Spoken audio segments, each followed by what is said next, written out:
Hey everybody, welcome back. Tack för sist, välkommen tillbaka.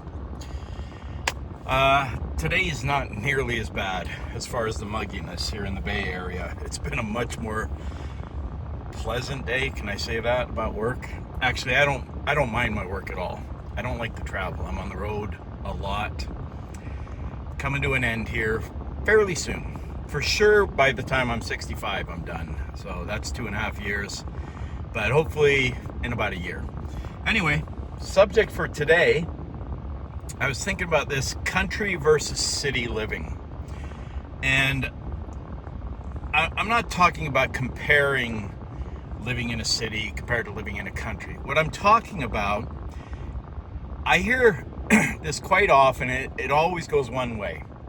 It's people that live in cities that consider themselves intellectuals usually, that seem to look down on people that live in small towns or in the country, rural living.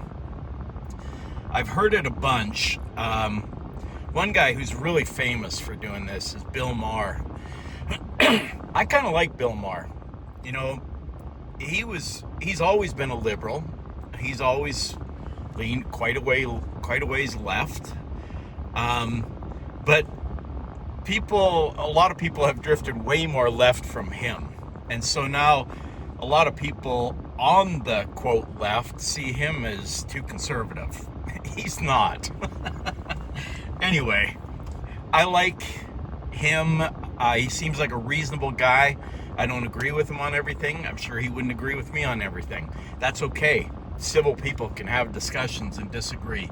But one of the things I definitely disagree with him on, and he's done this several times, but it's not just him. I've heard this a bunch. Is, talking about the flyover states and the poor people that'll have to live in the country, and they all wish they could live in the city. As a small town dude growing up, basically a farm town, little town of 4,000 people, a lot of my friends lived on farms. We almost moved to a farm. My dad was going to buy a farm. I was so excited. Most of them lived within a few miles of town. But as a small town country boy, I promise you that 99% of the people that live in small towns, that live in the country, wouldn't trade you for anything. They have no interest in living in a big city. None. They feel claustrophobic. They feel overwhelmed. I like big cities to visit, but I really don't want to live in one. Even Salt Lake City, which is not a big city. I mean, the metro area is well over 1 million people. So it's not little, but it doesn't have that giant city feel. And I love going up there, New Year's Eve sometimes we'll go up and bar hop or, go to parties up there. There's cool things in the city. But for me, country living just blows it away. And when I say country living, I don't necessarily mean you live out on 40 acres out in the country. It could be a little town of a few thousand people or a few hundred people. I travel all over this country, have for 40 years. I've driven through countless little towns. I've driven through towns of the population 20 people. But hundreds of them that are, a few hundred people to a few thousand. And they always have a really unique charm. Now, cities have their own charm. New Orleans has a feel about it. San Antonio has the what do you call it? The water walk? No, the river walk. Dallas has a feel. New York City has a feel. LA has a feel. They all have their own kind of unique character, sometimes charm. I mean, there's plenty of big cities I have no interest in going to. They're hellholes. And for country folk like me, I have several friends that are cowboys. I mean, they're full-on cowboys. And I have a couple of hats I wear. I do have a real cowboy hat. I very rarely wear it. When we go to the NFR in Vegas, the National Finals Rodeo, I'll wear it and try to blend in, but I don't pretend to be a cowboy. I tell people I ain't a cowboy, I'm a country boy. And the hat, if you watch any of my TikTok videos or even on here, I wear once in a while. I wouldn't call it cowboy hat. It's more of a, I don't know, like an Aussie Outback hat, combined with a cowboy hat or something like that. So I love country living. In fact, my wife and I have discussed when I retire, we don't live in a big town, but it's not a tiny town. It's probably 50 or 60,000 people. But we've talked about moving to a smaller town, not far from where we live, because we want to stay near our kids and our grandkids. But I really dig the feel of it. I like the feel of knowing a lot of people, even if you don't know them personally, you recognize them. Like in the little town I grew up in, Taber, Alberta, Canada. It's gotten quite a bit bigger. It's probably nearing 10,000 now, but it's still a pretty small town. But you knew the chief of police, you knew all your teachers, the people in your church, you knew everybody. And even if you weren't friends with them, you usually knew them well enough to say hi, wave to them on the street. There's just something about that small town community that for me, and I'm not saying there's anything wrong with city living. Those of you that live in big cities and dig it, good for you. That's awesome. It's not my cup of tea, and my cup of tea probably wouldn't be yours. If you dig the big cities, you probably wouldn't want to live in a little tiny town. You'd be like, there's nothing to do here. Growing up in a little town like that, though, I can tell you there were endless things to do. A lot of things that you couldn't do in a big city. You'd go out driving the back roads, sneak some beers with your buddies, go make out with your girlfriend out on some backcountry road. We had a little pond that we called Trout Pond. And back in the day, it was a couple miles out of town. Now town has grown almost out to where it is now, and it's all developed and it's got a path around it. It's nice, but it's not what it was back then. Back then, you'd have parties and keggers and bonfires and fights. And fights, especially back in the 70s and early 80s, were not like anything that I saw portrayed in movies, like in big cities. It was more like, you remember the movie The Outsiders? Patrick Swayze, Tom Cruise, Emilio Estevez, Rob Lowe, Diane Lane, all those people. It was a fantastic movie. The rumble at the end. Now, I wasn't ever involved in a giant rumble like that, but that type of thing, there were a lot of fights like that, and some of you probably hear that and say, well, that's horrible. That's awful. It really wasn't. People settled their differences. There were no guns, there were no knives, there were no chains, there were no weapons of any kind. It was your fists and the other dude's fists, and a lot of times it was two girls. There were plenty of girl fights, too. And the whole school would gather around and cheer one person or the other on. The teachers almost never intervened. I mean, they just stayed out of it. And it never went too far that I ever saw. One guy's beating the crap out of another guy. People either pull him off or he'll stop because he realizes he won the fight. When I saw fights portrayed in the city, it was always knives, guns, weapons, chains. The movie The Warriors comes to mind. Great movie, by the way. But we didn't have that. You'd invent things to do. You'd go play football on the schoolyard after school or on a Sunday, there were endless things to do. My kids actually never did the I'm bored thing very often. But you hear about that. I'm bored. We always found something to do. There's a big fly stuck on my windshield, and I think it's cooking in the sun. Oh, no, it flew away. Sorry, squirrel. So when I hear intellectuals, now this is a truism as far as I'm concerned. Intellectualism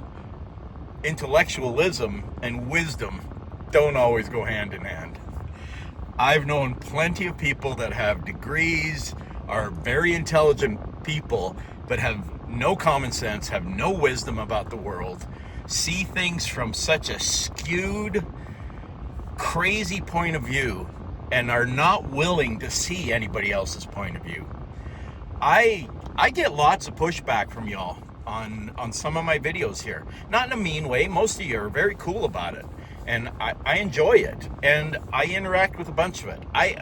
I'm not threatened by somebody else thinking or believing something differently than me. That's what the world used to be. That's what colleges used to be. You know, you'd go to college to get difference of opinion. Now there's very little difference of opinion on colleges. There's one opinion that's allowed, and I hope it's a pendulum that's been swinging back and forth, and it swung way one way, and hopefully we'll get back in the middle somewhere and be more accepting of each other. Anyway, off the topic. I am going to do a video about that because I think there's a serious problem with our education system. You may agree with me, you may not. That's fine. If it starts a discussion, that's cool. But yeah, when I hear people that think they're really smart talking about how those poor country bumpkins, you know, they have to live out in the country or in these little podunk towns, I'm like, I loved it. We had all these little towns scattered around the big city. Now, the big city was Lethbridge, Alberta. The big city back in the day was probably 40,000 people, maybe. It's probably more like 70 or 80 now. I'd have to look up the population, but somewhere in that neighborhood. But that was the big city for us because Calgary was the really big city, and that was 3 hours away. So we weren't going to drive there to cruise on a Friday night. So if we were in the mood for picking up a girl or getting in a fight, we'd go to Lethbridge and fight the city boys, and always went one way. But cruising, and even in our little town, we cruised every Friday and Saturday. The second I got my license, I mean, I was driving when I was 14.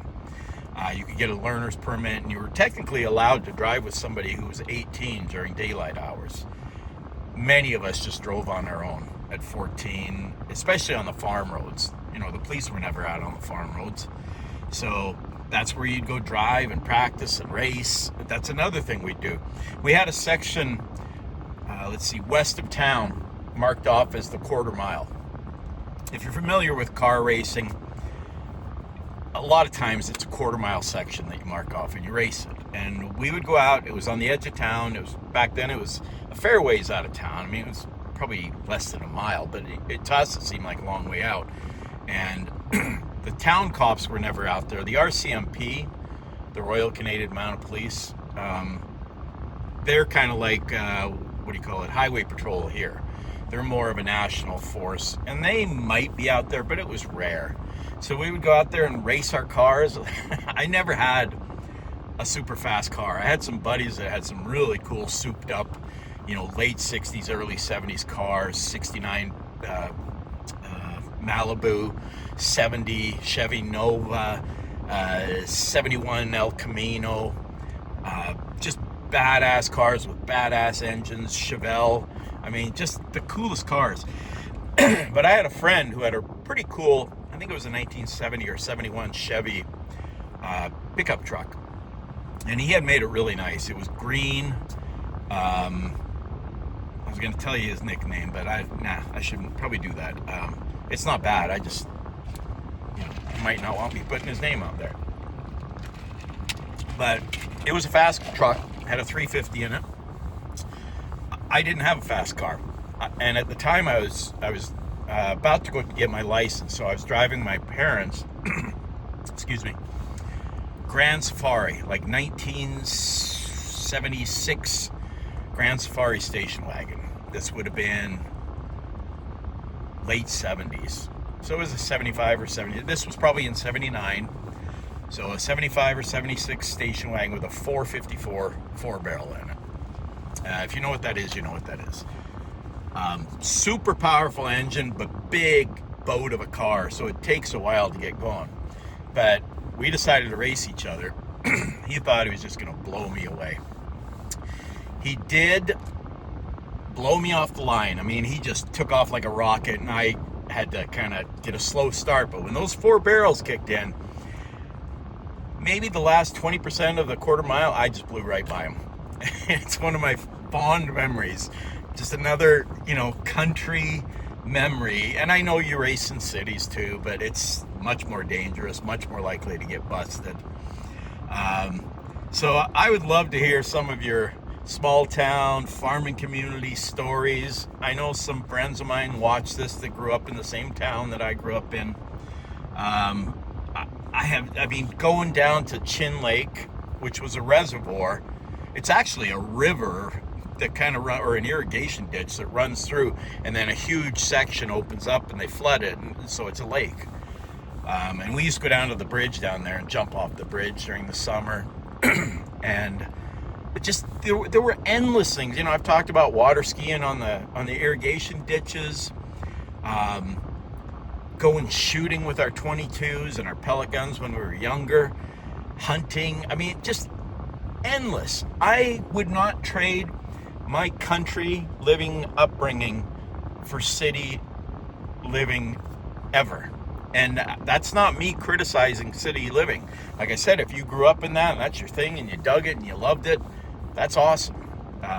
You know, we all like what we like. So I just figured I'd do kind of a fun, lighthearted video today. I am going to do that one about the education system. That will not be lighthearted. I will try to keep it positive. I really do try, and not slam on anyone in particular, although there's some people that need some slamming on. I heard some news today that just makes my blood boil. But we're going to keep this one fun. So let me know what you think. I'm going to get back to work. I've got about 3 hours left. Figured I'd take a little break in the air conditioning and hang out with y'all. So I hope y'all are having a great day. Spoiler alert for the World Cup. If you haven't watched the semifinal, Argentina and England today. 5, 4, 3, 2, 1. I thought England had it won. I mean, I think it was the 85th minute. It was 1-0 England. And Argentina did what it's been doing the whole freaking tournament. They're always behind.